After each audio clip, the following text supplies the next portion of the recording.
తొందరలోనే అమెరికాకు కొత్త ప్రెసిడెంట్ను చూడబోతున్నామా? ఈ మాట ఎందుకంటున్నానంటే గత 5 రోజుల నుంచి డొనాల్డ్ ట్రంప్ కనిపిస్తలేడు. అతని ఆరోగ్యం మీద చాలా పుకార్లు అయితే చక్కర్లు కొడుతున్నాయి. కాకపోతే అది నిజం కూడా కొంత వాస్తవం కూడా ఉంది ఇందులో. ఎందుకంటే వైట్ హౌస్ దాచిపెడుతుంది కొన్ని నిజాలను. వైట్ హౌస్ దేశ భద్రత దృష్ట్యా దాచిపెడుతుంది తప్పకుండా. అయితే డొనాల్డ్ ట్రంప్ బాధపడుతున్నటువంటి జబ్బు ఏందంటే అది సెరెబ్రల్ విజువల్ ఇంపైర్మెంట్.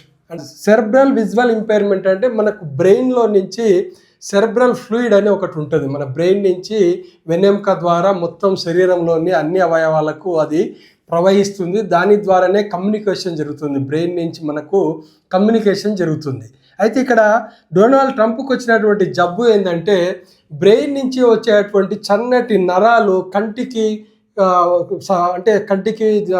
మెదడు నుంచి వచ్చేటువంటి సలహాలు అంటే కనెక్షన్స్ అవన్నీ ఆ నరాలు దెబ్బతిన్నాయి.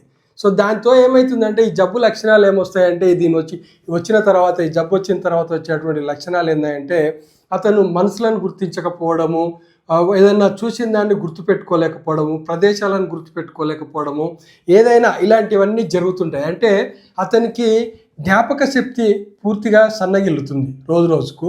అంటే ఏది కూడా గుర్తుపెట్టుకోలేడు. కనీసం వాతావరణంలోని మార్పులను కూడా అతను గుర్తుపెట్టుకోలేడు, గుర్తించలేడు. అంటే అమెరికన్ ప్రెసిడెంట్ అంటే చాలా ఇంపార్టెంట్ పోస్ట్ కదా. దానికి ఇలాంటి లక్షణాలు ఉన్నటువంటి ప్రెసిడెంట్ను అమెరికా ఉంచుతుందని అనుకోవడంలో మనకు నమ్మకం అయితే లేదు. అందులో అమెరికాలో ఖచ్చితంగా ఇప్పుడు ప్రతిపక్షాలు ఖచ్చితంగా పట్టుబడతాయి. అతన్ని మెడికల్ టెస్ట్ చేయించాలని. ప్రతిపక్షాలు కానీ గట్టిగా పట్టుబడితే మెడికల్ టెస్ట్ చేయించుకోవాల్సి వస్తుంది. ఈ మెడికల్ టెస్ట్లో ఫెయిల్ అయితే అతన్ని ఆ పదవి నుంచి తీసేస్తారు, తొలగిస్తారు. అది చాలా ముఖ్యమైన విషయం ఇక్కడ. అందుకనే నేను అనుకుంటున్నాను, నాకు తెలిసి 2 నెలల లోపలనే కొత్త ప్రెసిడెంట్ జేడీ వ్యాన్స్ కొత్త ప్రెసిడెంట్గా ప్రమాణ స్వీకారం చేస్తాడని నేను భావిస్తున్నాను. ఎందుకంటే ఇప్పుడు డొనాల్డ్ ట్రంప్కి ఆల్రెడీ ఈ లక్షణాలు పూర్తిగా కనిపిస్తున్నాయి. సివియర్ కండిషన్లలోనే చేతుల మీద మచ్చలు వస్తున్నాయని నేను దాంట్లో చూసినాను మెడికల్ జర్నల్లో. సో అతనికి జబ్బు చాలా సివియర్గా ఉన్నట్టుగా మనము అర్థం చేసుకోవచ్చు. అందుకనే వైట్ హౌస్ చాలా సీక్రెసీ మెయింటైన్ చేస్తుంది.